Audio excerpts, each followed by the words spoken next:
마음에 그저 바라만 봐도 좋은 아이가 있습니다. 여러 아이들이 제 주변에 있지만은 보면은 기분 좋은 그런 친구가 하나가 있습니다.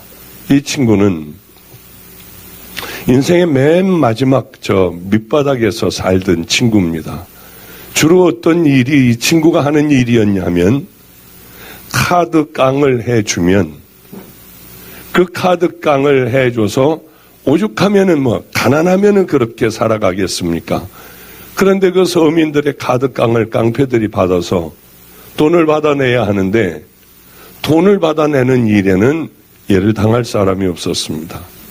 가서 다 벗고 그냥 그 집안 방 가운데 엎드려서 죽이려면 죽여라 하고 온몸에 문신 있는 것을 다 내보이고 돈을 가져올 때까지 그 집에서 먹고 자고 벗고 그러고 있다가 결국은 이기지 못해서 겨우 돈을 구해다가 주면은 그때 가서 나누고 또 다음 집으로 가서 그렇게 하고 또 아직 줄 때까지 출근을 하여 결국은 끈질기게 받아내는 그런 일들을 하고 있으니 노름을 하고요. 그러니 그 아이의 삶은 늘 교도소에서 사는 삶이었을 겁니다.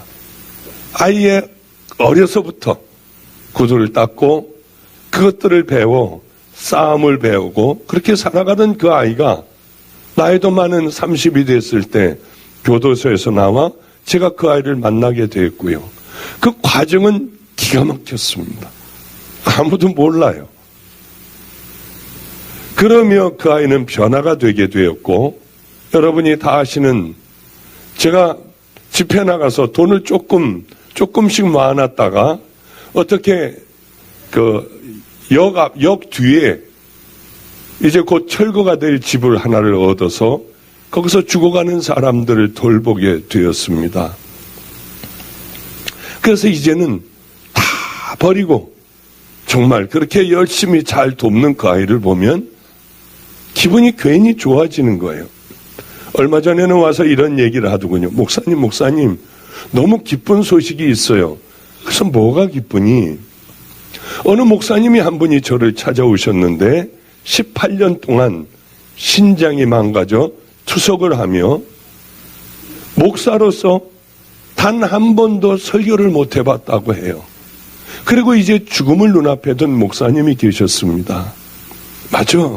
하나님 앞에 갔을 때 당당하게 내가 목사님을 하나님의 일을 하고 왔다고 주님 제가 왔습니다 해야 할 텐데 목사님이 목사 안수를 받고 18년 동안 단 한 번도 하나님의 말씀을 전한 적이 없이 그저 병치레하다가 하나님 앞에 가면 얼마나 부끄러울까.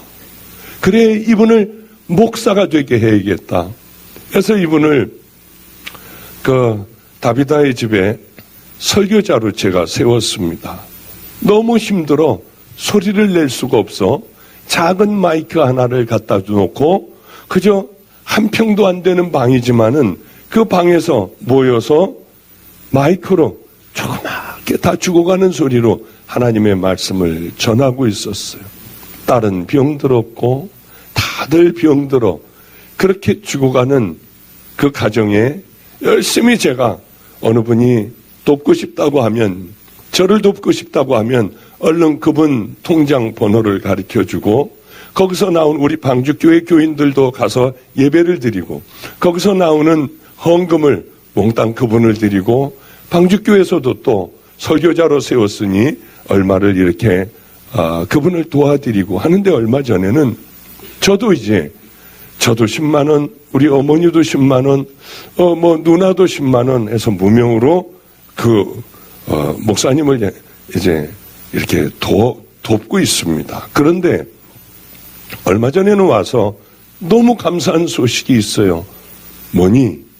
목사님, 그분이 이제 열심히 돈을 모아 작은 건 뭐 하나 거처라도 마련하실 수 있을 것 같아요. 왜? 그렇게 많이들 도와주는데 이 목사님이 그러시더래요. 한 달에 그래도 이만큼이나 내게 헌금이 들어온다고 하더래요. 목사님, 제 몇 배를 이렇게 지금 받으세요. 그러니 얼마나 좋은지 몰라요. 남들 같으면 이거 내가 하는 데인데 목사님이 어떻게 저렇게 많이 그러실 수가 있어, 그럴 텐데, 목사님 너무 감사하고 기쁜 소식이에요. 그분이, 그 목사님이 이제는 이렇게 살아가실 수가 있게 되었어요. 그 얘기를 듣는데 얼마나 가슴이 뿌듯하고 좋은지요. 넌 정말 바닥의 인생에서 귀한 믿음의 자녀가 되었구나. 교회를 몇십 년간 다닌 사람들보다, 그래 너는 여기까지 오기까지 얼마나 숱한 싸움을 싸웠겠니? 그런데 며칠 전에는 와서 제게 이렇게 얘기를 했어요. 저번 주에요. 목사님, 속상해서 죽어버릴 것 같아요. 그냥 이럴 때는 이 일을 다 떠나버리고 싶어요. 왜 그러니? 같이 있던 사람이 이제 옆에다가 방을 하나를 따로 얻어주고 나라에서 얼마씩 이렇게 이제 도와주는 그 도움으로 이제 괜찮게 살아가게 됐어요. 이분도 걸음을 잘 못 걸어 이제 조금도 걸음을 못 걸으면 우리 집으로 들어와서 사십시오. 한데 지팡이를 붙잡고 겨우 한 발 한 발 뛰신대요. 어느 날 밖에 나가, 이 전주에 밖에 나가 이렇게 바깥을 보고 있는데 그 아저씨가 힘들게 사람이 없는 골목을 걸어오다가 자꾸 여기저기를 두리번을 거리더니 주머니에서 이 가위를 하나를 가지고 남의 자동차를 깊이 넣어서 자꾸 돌리고 있더래요. 그래서 너무 가슴이 뛰어서, 아니 저 아저씨가 왜 남의 차를 저럴까? 그런데 그때 이 문을 억지로 열라고 해도 열리지가 않으니까 그걸 잡아다녔는데 그만 차에서는 경보음이 울리기 시작을 했더랍니다. 어떻게 해야 할까? 저 아저씨를 어떻게 해야 할까?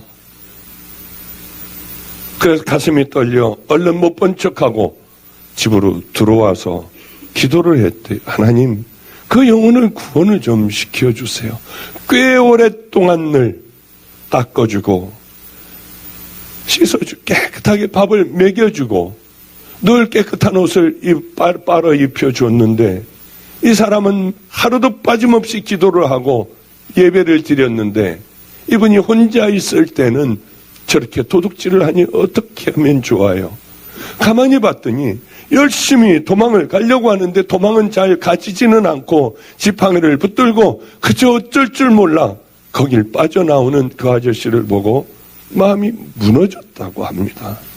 주일날이 되어 예배를 드리러 왔을 때 예배를 드리며 물어봤대요. 아저씨는 분명히 예수님의 보혈로 씻음을 받고 천국 가는 믿음의 백성이 되셨나요? 솔직하게 얘기해 주세요. 나는 구원받은 믿음의 자녀예요. 내가 예수님을 믿는데요. 나는 이렇게 기도를 하고 예배를 드리는데요. 나는 의심해 본 적이 없어요. 그러더래요. 그래서 어쩔 수 없어. 아저씨는 얼마 전에 왜 남의 차를 털었어요? 절대 안 그랬다고 하더래요. 잘못 본 거라고. 여기 지팽이 짚고 다니는 사람 또 있다고. 그러지 마세요, 아저씨. 바로 이쪽으로 나와보세요. 내가 여기 서 있었더니 아저씨 얼굴까지 다 봤어요. 아저씨는 문을 땄잖아요. 비상벨이 울리자 도망가려고 해도 잘 도망가지질 않고 어쩔 줄 몰랐잖아요. 아저씨 거기서 붙들렸으면 아저씨는 이 추운 날 교도소를 들어가셔야 돼요. 아저씨 정말 예수님의 보혈로 씻긴 이제 오래 남지 않았을 텐데 천국 백성이세요? 끝까지 백성이라고 하더래요. 아저씨는 아니에요. 도둑질하고 남의 걸 뺏고 혼자 있을 때 그렇게 사는 분이 어떻게 하나님의 자녀이고 천국 가서도 도둑질 하랍니까? 아무 말을 못 하더래요. 지금 아저씨 죽으면 지옥이에요. 그러니 이제 죄 짓지 말고 범죄하지 말고 하나님 앞에 바로 사셔야 돼요. 다시 시작하셔야 돼요. 목사님, 죽어버릴 것 같아요. 저는 그분을 철저하게 믿었어요. 정말 이제는 하나님의 자녀가 되었고 하나님 앞에 가면은 나는 할 말이 있겠다. 그런데 그분은 또다시 도둑질을 했어요. 그분의 발이 조금만 나아지면 그분은 다시 서울역으로 가. 다시 알코올 중독자가 될 거고. 그래요. 해도 안 되는데 이거 어떻게 해요? 그래서 제가 그런 얘기를 했습니다. 너는 나하고 함께 왔을 때, 너는 나를 만났을 때 어떻게 했니? 이제 하나님을 만나 얼마나 네가 좋아했고, 밤이면 산에 가 새벽까지 내려오지 않고 마가의 다락방 산에 가서 기도를 했잖아. 그러다 너는 어떻게 됐니? 다시 술을 먹고 다시 알코올 중독자로 빠지고 다시 옛날 사람들을 만나 너는 다시 그 죄악 가운데 있었지 않니? 그게 도대체 얼마나 많은 세월이었니? 기억이 나니? 내가 집에 갈 때쯤이면 집에 들어가려고 하면은 술이 잔뜩 취해 너네에게 몹쓸 짓 한 것들 기억나니? 그것이 수도 없는 매일의 날들이었잖아. 그런 얘기를 그렇게 얘기를 했습니다. 제가 목사님 매일 항문까지 깨끗하게 닦아주고 손톱으로 다 긁을 거 다 긁어주고 설사하면 다시 그거 다 가서 손으로 빨아주고 손으로 빨래하다가 동물이 입에 튀겨 들어간 적도 있어요. 늘 그렇게 살아왔는데 저뭐 입에 담지 못할 욕을 그렇게 오늘도 막 해댔어요. 저는 서서 다 그 욕을 먹었어요. 같이 살고 있는 분이요. 다 그 욕을 먹고 아무 말도 안 했어요. 너 정말 잘했다. 하나님께서 네 일반적인 삶을 보고 축복을 해주시는 게 아니라 그럴 때 너는 어떻게 하느냐. 우리 주님이 그때 너를 불꽃 같은 눈으로 가슴을 두근거리며 얘 내 아들이 어떤 얘기를 하고 있을까. 그때 하나님은 너를 보시고 있어. 네가 그 욕 먹고 네가 다 기저귀를 채워주고 밤낮 먹여주고 했던 바로 그 사람에게 모욕을 당하고 네가 능멸을 당할 때 우리 주님은 다른 때 널 보지 않으시고 그때 너를 가만히 들여다보고 있을 거야. 오히려 끌어안고 사랑한다 하고 용서한다 하고 뜨겁게 눈물을 흘리며 그 사람을 기도해 줄 때 너는 귀한 하늘나라의 상급으로 쌓이는 것 아니겠니? 목사님, 그 얘기를 너무나 많이 들어서 그 욕을 다 먹고 밤에 그 아저씨에게 들어갔어요. 아저씨, 제가 여태까지 몇 년을 이렇게 돌봐드렸어요. 아저씨 오래 살지 못해요. 그런데 저에게 그러고 미안하지 않으시나요? 미안하다고 하더래요. 우리 하나님 앞에 예배를 드리자고. 그러고 끌어안고 목사님 그렇게 했어요. 그 얘기를 듣는데 얼마나 감사한지요. 세상이 다 내 것 같은 거예요. 어쩌면 수도 없이 많은 날들을 교회를 다니면서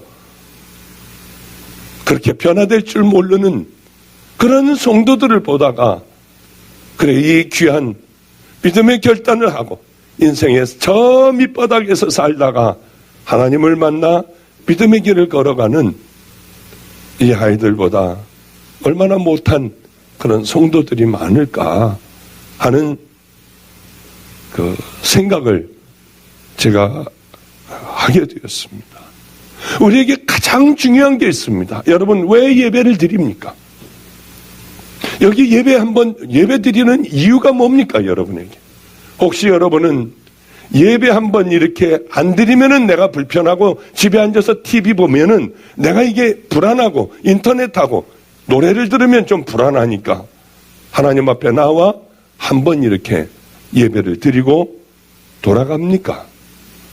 하나님 말씀을 여러분 지금 듣고 있습니다. 듣는 이유는 뭡니까? 혹시 여기서 평안을 찾고 강대상에서 선포되는 축복을 여러분들은 받아 누리려고 여러분 여기 나와서 하나님의 말씀을 듣습니까? 여러분 왜 11조를 하나요? 복 받으려고 11조를 합니까? 찬양은 왜 하나요? 열심히 봉사는 왜 합니까? 성경 공부는 왜 하나요? 우리들은 왜 예배를 드리고 하나님과의 관계에서 왜 이것들을 하느냐가 하나님에게는 가장 중요한 문제예요. 그것은 뭐냐면 나를 위한 이기적인 것이 돼서는 안 돼요. 이 드리는 모든 예배를 통하여 하나님 앞에 영광을 돌리는데, 이 모든 예배를 통하여 하나님의 말씀을 가슴 속에 품고, 이제는 우리가 그래 하나님의 말씀에 붙들고 순종하기 위하여 우린 예배를 드린다고 하면 여러분은 엄청난 큰 축복 가운데 있을 겁니다. 하나님의 말씀을 듣는 이유는 바로 내 죄들이 드러나 이제는 그 죄들과 싸우고 하나님의 말씀대로 내 마음속에 하나님의 말씀을 품고 그 배운 말씀을, 들은 말씀을, 본 말씀을 가지고 나가서 순종하고 살려고 한다고 하면 여러분은 엄청난 축복 가운데 있을 거예요. 한번 보고 가는 것이 예배입니까? 참석하는 데 의미가 있습니까? 하나님은 왜 내 마당만 밟을 뿐이니라. 너희들은 차라리 오지 않았으면 좋겠다. 주님은 그 말씀을 우리에게 하실 수 있는 겁니다. 이스라엘 백성들이 남유다는 바벨론에게 망했습니다. 북이스라엘은 아수르에게 망해버렸습니다. 이스라엘의 역사를 가만히 보면, 남북의 역사를 보면 다른 주변의 나라들보다 훨씬 더 못한, 그저 포로가 되어 잡혀가고 전쟁에 수십만씩 늘 전쟁만 일어나기만 하면 패하고 참 비참한 민족 가운데 하나예요. 결국엔 나라 통째로 다 없어져 버렸습니다. 몇십 년 전에 이스라엘이라는 나라가 비로소 다시 만들어졌어요. 이 백성들은 뿔뿔이 여러 나라에 흩어진 디아스포라가 되어버렸습니다. 왜 이럴까요? 하나님의 나라인데, 하나님이 너희들은 내 나라야, 내 백성들이야, 이랬던 나라가 왜 그렇게 주변의 나라들보다, 우상 숭배하는 나라보다 비참한 가운데 빠졌을까요? 이걸 잘 아셔야 합니다. 그들은 하나님의 말씀에 순종하지 않았어요. 하나님의 나라면 하나님의 나라답게 하나님의 말씀대로 순종하고 살아가야 했습니다. 제사를 드리는 이유는 하나님을 기쁘게 해드리는, 하나님의 명령에 순종하는 믿음의 나라들이 됐어야 하는데 그렇지 않았어요. 하나님의 명령을 다 어겨버렸습니다. 이리 가라 하면 저리로 갔습니다. 이들은 다른 이방 나라들보다 더 매를 맞을 수밖에 없었습니다. 우리도 동일해요. 우리도 하나님의 자녀라고 하지만 어쩌면 우린 세상 사람들보다 훨씬 못할 수 있습니다. 이스라엘 백성들과 마찬가지로 하나님의 말씀대로 순종하고 살아가지 않는다면, 하나님을 경외하고 사랑하고 하나님의 법도와 율례를 따라 살아가지 않는다면 우리는 어쩌면 세상 사람들보다 더 못한 이스라엘이 당한 고난을 그대로 답습하여 당할 수밖에 없어요. 이스라엘 백성들은 그래서 어쩔 수 없이 포로로 끌려가게 됐습니다. 바벨론으로 끌려갔어요. 끌려가자마자 이 사람들이 깨달았습니다. 그렇구나. 우리 조상 대대로 지은 죄들이 있구나. 하나님이 하지 말라고 하는 것들을 우리는 열심히 해버렸구나. 그걸 깨달았습니다. 그래, 우상숭배, 음란, 남의 것을 빼앗는 것, 살인, 도적, 우리 이거 고쳐야겠다.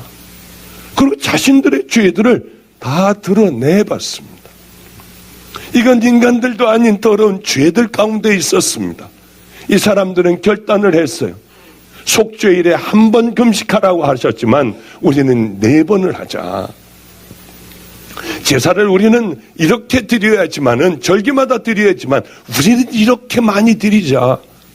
이 사람들은 자기들이 죄가 있었기 때문에 이제 비로소 포로로 끌려가 열심히 하나님 앞에 제사를 드리고 열심히 금식을 하며 하나님의 백성다운 모습을 찾아가기 시작을 했습니다.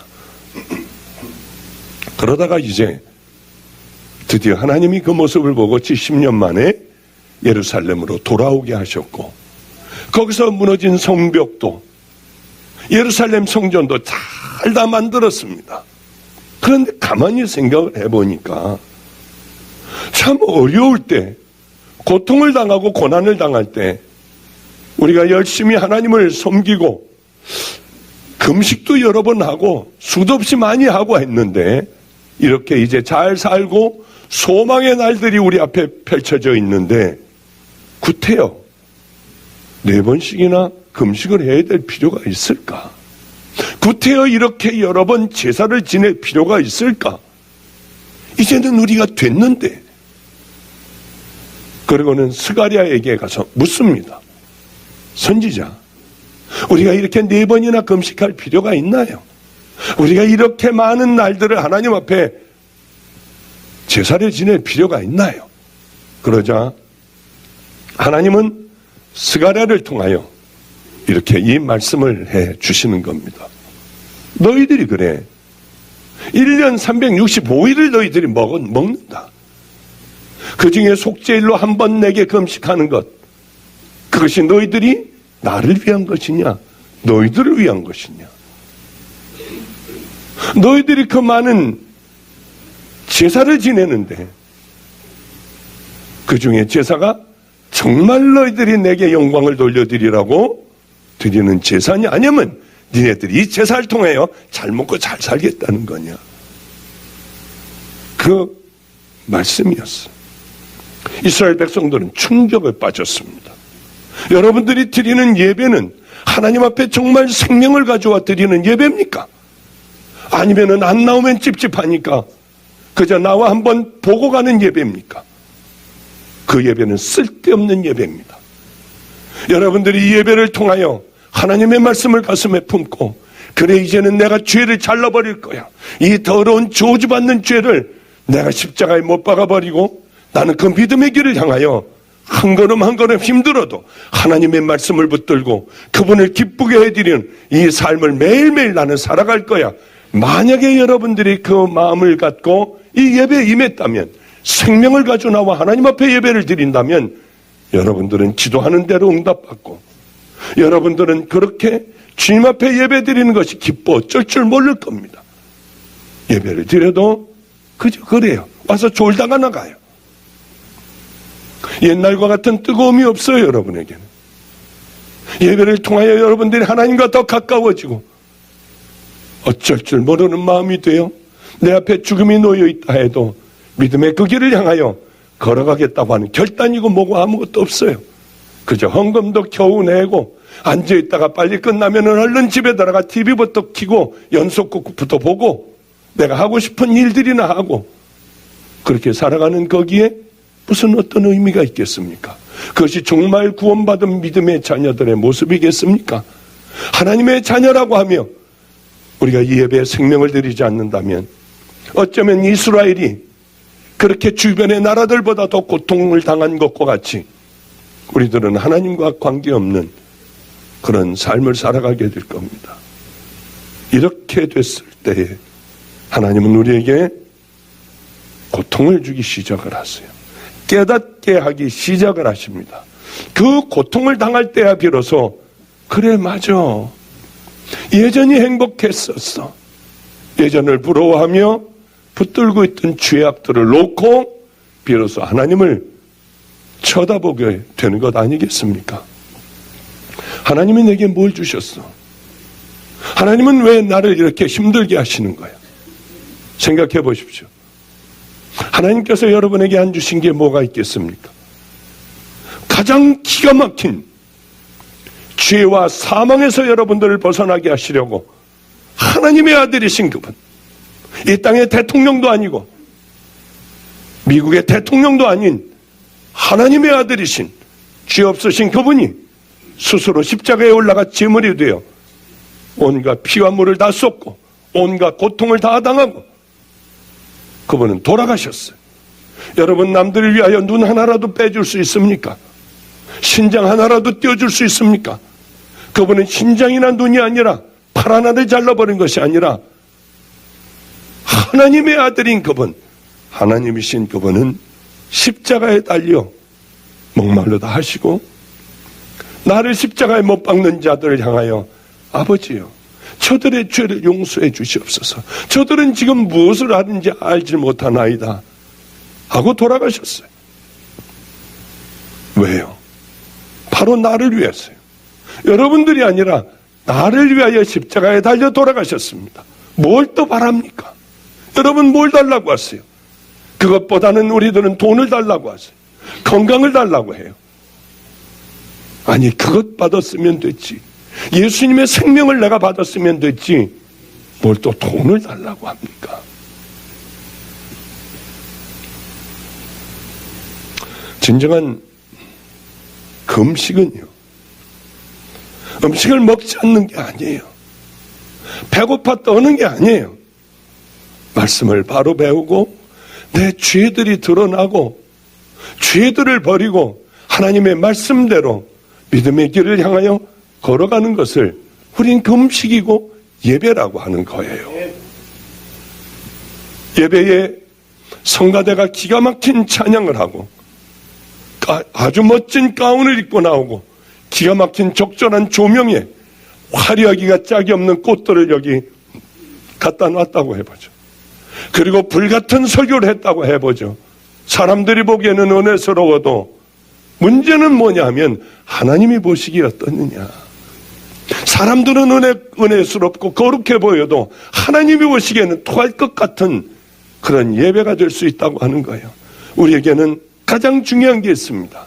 우리들의 모든 삶과 예배와 그 모든 것들이 주님이 어떻게 하실까? 주님은 이것을 어떻게 받으실까? 그렇지 않고 더러운 예배가 된다면, 내 삶을 하나도 바꿀 수 없는 예배가 된다면 하나님과 관계없는 의식이 되고요, 죽은 예배가 되고 죽은 영혼들이 되어갈 겁니다. 오늘 성경에 보면 아하스라고 하는 왕이 나옵니다. 남유다의 가장 악한 왕이 아하스 왕입니다. 북이스라엘의 가장 악한 왕은 아합 왕입니다. 왜 이렇게 악한 왕이 되었을까요? 하나님을 붙잡아야 돼요. 하나님 나라예요. 하나님이 책임져 주시겠다고 한 나라입니다. 그러면 이 왕은 누굴 붙잡아야 할까요? 백성들을 어디로 끌고 가야 합니까? 당연하게 하나님을 향하여 끌고 가야 하고, 하나님을 향하여 결단하게 하고, 금식하게 하고, 백성들을 잘 배우게 했어야 해요. 그러나 하나님보다는 이게 이제 다른 주변 국가들이 와서 이제 침범을 할 때에 우리 다 같이 기도합시다 하고 제사하는 게 못마땅한 거예요. 이 왕에게는 이게 뭔 짓이야? 우리들하고 동일한 생각을 갖고 있습니다. 지금 빨리 군대를 길러야 하잖아. 다른 나라들과 동맹을 맺어야 하잖아.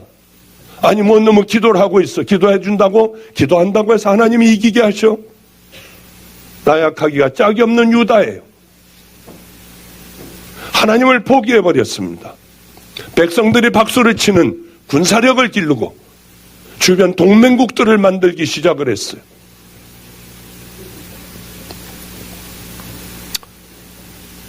저는 지금까지 살아오며 사람들을 못 믿게 됐어요.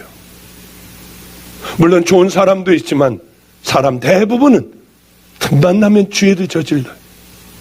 내가 많은 것들을 가지고 있을 땐 사람들은 내 주변에 많이 모여요. 아무것도 없게 되었을 때, 먹을 것도 없게 되었을 때, 내 주변에 있었던 사람은 노숙하는 사람들과 버려진 애들밖에 없었어요. 그 누구도 저를 찾아오는 사람 없었습니다. 아무도 없었어요. 지금은 찾아오는 사람들이 너무나 많아요. 카톡도 하루에 100개는 와요. 이번 명절에도 얼마나 많은 사람들이, 알지 못하는 사람들이 제게 구종을 축하한다고 하며 뭐 세배하는 것부터 시작을 하여 별의별 그림들을 제게 다 보내왔어요.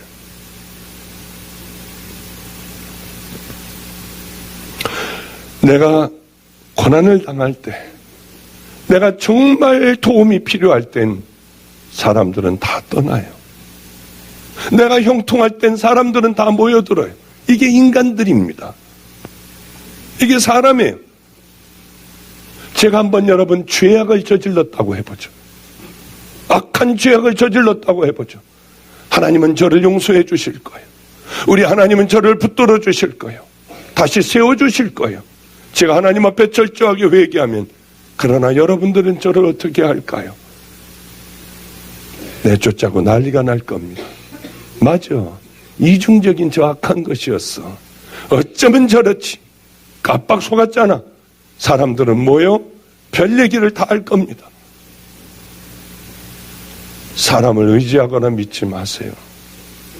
하나님을 의지하고 믿으면은 그분은 내가 고난을 당할 때, 내가 죄 가운데 떨어졌을 때 그분은 날 버리지 않으세요. 그래서 제가 여러분들에게 늘 말씀을 드리는 게 있습니다. 하나님을 가까이 하면 내게 복이다.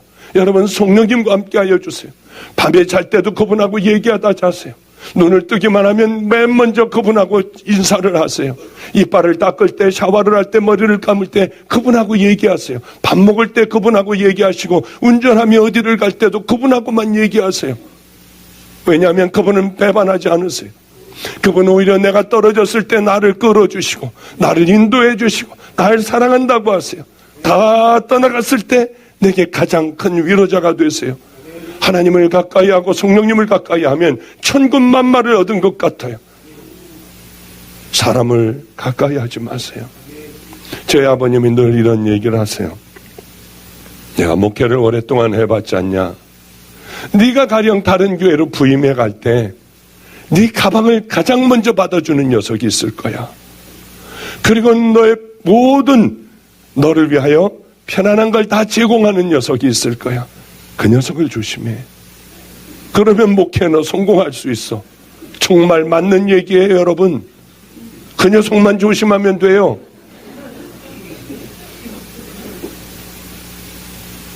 아하스 왕은 눈에 보이는 것들, 눈에 보여 믿을 만한 것들을 붙잡기 시작을 했습니다. 그리고는 온갖 그 강한 나라들을 만들어 놓은 그 신들을 섬기기 시작을 했어요. 그래, 아람의 아람의 왕이 최고니 아람의 것들을 다 갖다가 우리나라에 만들어버리자. 아람이 섬기는 신들을, 성전을 다 패버리고 그 신들을 세워놓기 시작했어요.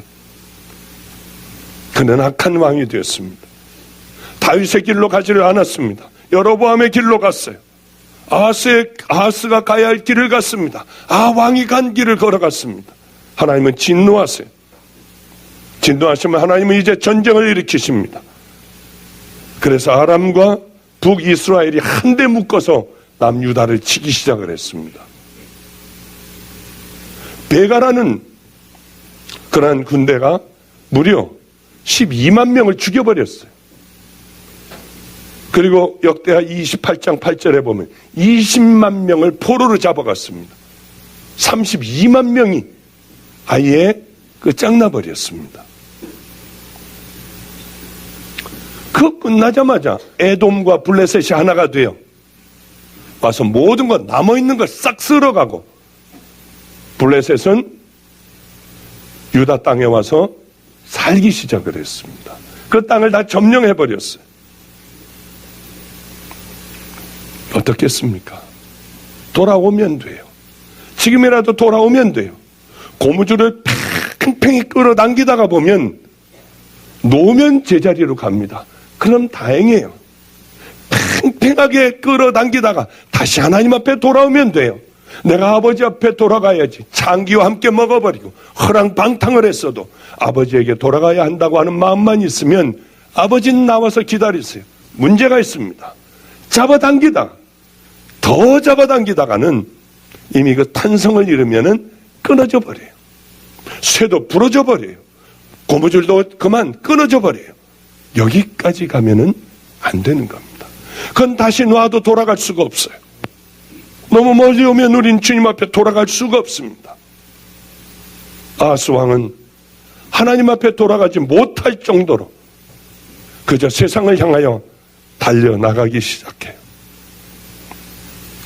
그때 아하스 왕이 아수르 왕에게 사람을 보내어 도와주기를 구하였으니 회개하고 엎드려야 하는데 반대로 아수르 왕에게 사람을 보냈습니다. 오늘 재밌는 말씀이 있어요. 아수르 왕 디글랏 빌레셀이 그에게 이르렀으나 돕지 아니하고 오히려 그를 공격하였더라. 아하스가 여호와의 전과 왕궁과 방백들의 집에서 재물을 다 가져다가 아수르 왕에게 주었으나 그에게 유익이 없었더라. 아수르 왕에게 붙었습니다. 이제 아수르에게 붙어야겠구나. 하나님에게 붙어야 하는데 미련하게 아수르의 왕에 붙으니 아수르가 도리어 반대로 공격을 하고 방백들과 왕과 성전에 있는 모든 기물들을 다 뺏어가 버리고 말았습니다. 그랬으면 이제 돌아와야 하잖아요. 이제 마지막 끊어지기 바로 전에 있었습니다. 이럴 때 이 아하스가 어떻게 생각을 했느냐 하면 맞아. 그래, 이제 아람 왕은 저렇게 강하니까 아람 왕의 신들을 가져다가 여호와의 전들을 다 막아버리고 이제 그 신을 섬겨야겠다. 이렇게 되어버렸습니다. 그는 결국 죽어버렸고 왕들의 묘실에 묻히지도 못했습니다. 백성들이 난리가 났어요. 저거 악한 왕이라고 하는 것을 나중에 알게 되었습니다. 여러분, 우린 아합이나 아하스, 여로보암 왕들이 갔던 그 길을 향하여 걸어가면 안 됩니다. 이 땅의 수많은 교회들이 그 길을 향하여 걸어가는 교회들이 얼마나 많습니까? 우린 그래서는 안 돼요. 지금이라도 정신을 차려 오늘의 하나님의 말씀을 듣고 나는 어디로 가고 있나 한 번쯤은 꼭 생각해 봐야 해요. 그렇지 않으면 그 탄성을 잃어버려 그만 줄이 끊어져 버리는 거기까지 갈 수가 있습니다. 지혜로운 하나님의 사람들이 우린 돼야 합니다. 세상에 대하여는 여러분 미련해도 괜찮아요. 세상에서는 망하고 여러분들이 암에 걸리고 자식이 잘못되고 그것보다 100배, 1000배, 10,000배 고통스러운 것은 하나님을 떠나는 자들이에요. 그러며 두려운 줄을 모르고 그 길을 향하여 달려가는 자들입니다. 여러분이 이제 가던 길을 멈추고 나 어디로 가고 있나? 이 예배는 나와 어떤 관계가 있나? 십자가와 나와는 어떤 관계가 있나? 나는 남은 삶을 어떤 길을 걸어가야 할 것인가? 생명을 다하면 주님이 여러분과 함께 하여 주실 거예요. 제가 이 간증하고 마지막 마치겠습니다. 목이 안 나와요. 이상하게 말씀을 전할 때는 목이 얼마나 아픈지요. 나는 끝났구나. 그래, 내가 이 마지막 이 목을 어디에 써야 할까? 이대로 있을 수는 없어. 아프리카에서 저에게 여러 번 집회를 해달라고 했습니다. 갈 자신이 없었어요. 왜? 이모 늘 피곤해 쪄들어. 목소리도 이렇게 돼요. 어디를 가겠습니까? 그런데 기도를 하다가 그래, 주님이 여러 번 부르셨는데 나는 가지를 못했지. 이번에는 목소리가 이렇게 나오지 않아도 마지막 목숨을 걸고 아프리카 가서 최선을 다하여 복음을 전하여 좌절과 절망 가운데 있는 아프리카의 선교사들을 불같이 한번 마지막으로 일으켜 봐야겠다. 그리고 얼른 모든 것들을 다 그 일들을 진행해 나가기 시작을 했습니다. 그런데 여러 가지 이제 예방주사를 맞아야 해요. 항열병을 처음으로 맞았다가 그만 앓아눕게 되었어요. 일어나질 못하겠고요. 그저 구토와 열과 오한과 이건 정말 죽겠더군요. 몸살 때문에. 아니 하나님, 제가 이 길을 가 생명을 다해 마지막 목을 아프리카에 내가 바치기로 했는데 주님 왜 이렇게 아프게 하세요? 그런데 목요 철야를 가려고 이제 목요 오전 집회를 가려고 하는데 심장이 이상해지는 거예요. 전 그래도 가려고 했어요. 심장이 이상하게 뒤두군요. 옛날 생각이 났습니다. 그래 어쩔 수 없이 또 누워 있어야겠구나. 임 목사 미안하지만 내 대신 생명을 다해 가서 말씀을 전해줘. 난 일어나질 못하겠네 하고 낑낑 앓고 있었어요. 왜 이러실까 하나님이.